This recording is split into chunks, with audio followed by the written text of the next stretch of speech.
Many people are bored with the Dominic Cummings story, bored with his 250 or 60-mile journey from his home in London to somewhere that was not his home at the other end of the country. And many people are perhaps a little bored with the stories around his day trip to a castle, apparently to test his eyesight.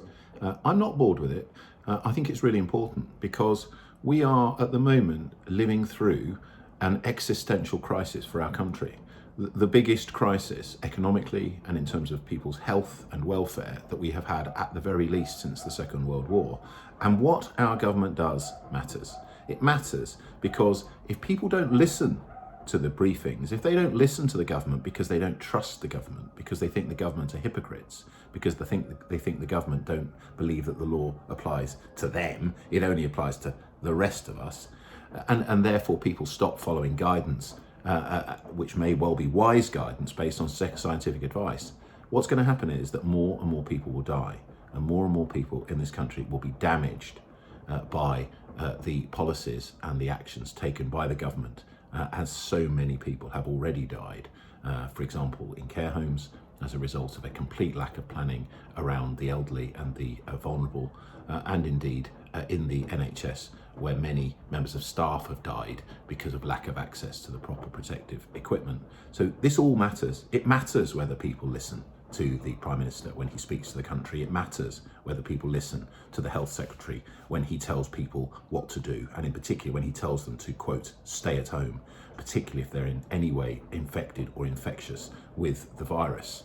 And so if it turns out that one of the most powerful people in the country, and Dominic Cummings is definitely that, has in fact decided for his own reasons to completely flout the law and flout the instructions being given to the rest of us, it matters because people will die as a result of not listening.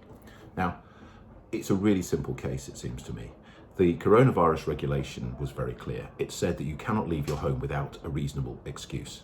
It was the government's guidance to accompany that, which was sent out to every home in the country and plastered over walls and placed on television adverts, were equally clear. And just so there's no misunderstanding about it, let's have a quick look at what the poster said.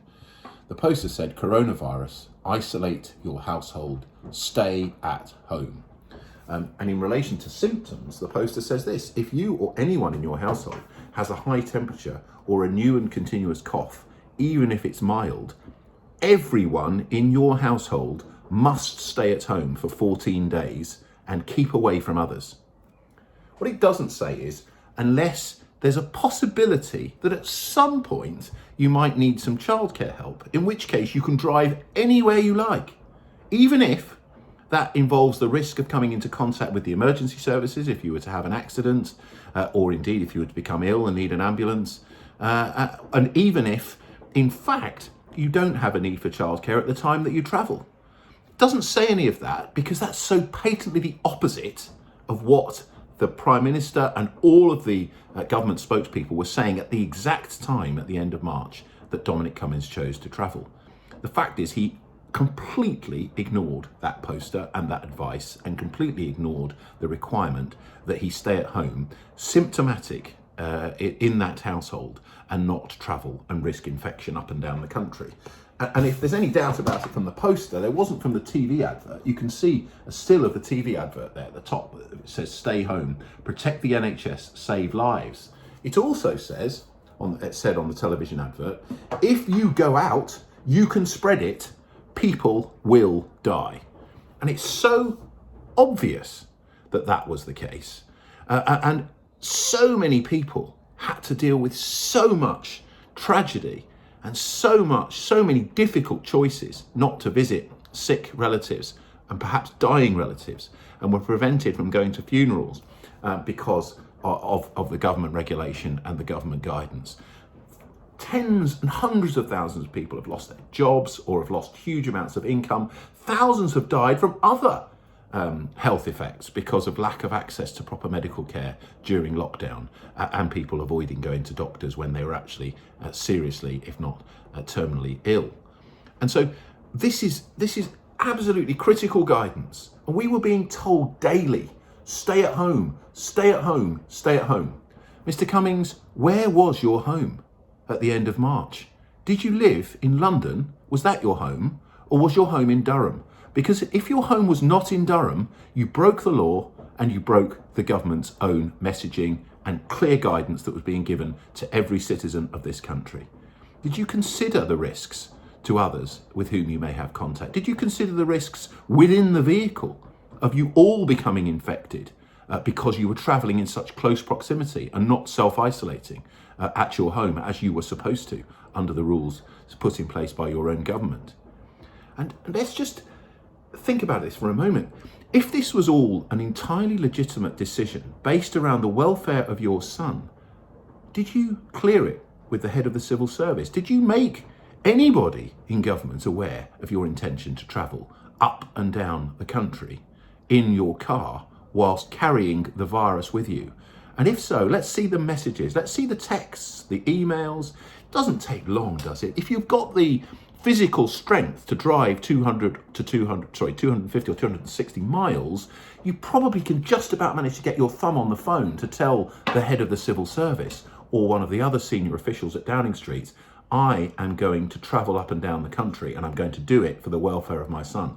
That's exactly what you would have done if that was the motivation for the travel. Let's see those messages. Let's clear it all up. Let's see where you agreed, either in messages or emails or by telephone, with a family member that they would take care of your son. Let's see the evidence of that before you travelled.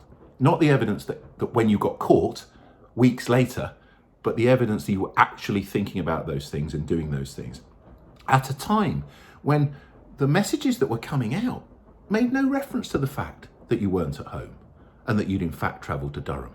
Even your wife was writing in The Spectator. No reference whatsoever, no mention of the fact that you had broken lockdown as a family through your choice to travel all of that way.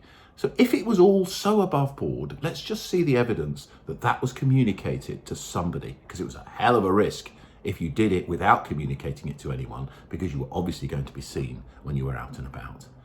And let's just very briefly, before we finish, let's examine this driving trip to test your eyesight, Mr. Cummings. Is that serious? Are you seriously suggesting that you had concerns as to whether you were fit to drive and you chose to drive to find out? Not only by yourself, but you chose to drive with your wife and young child to do an eyesight test in live road conditions in the middle of lockdown, whilst just days away from having been symptomatic or even potentially still being symptomatic with coronavirus. And you consider that to be a reasonable excuse to have left, not your home, because you'd already left your home days earlier, but to leave a place that wasn't even your home and drive around. Well, Mr. Cummings, if you consider that to be reasonable, your judgment is so poor that you have no place in the centre of our government and you have no place advising our Prime Minister, and you should resign.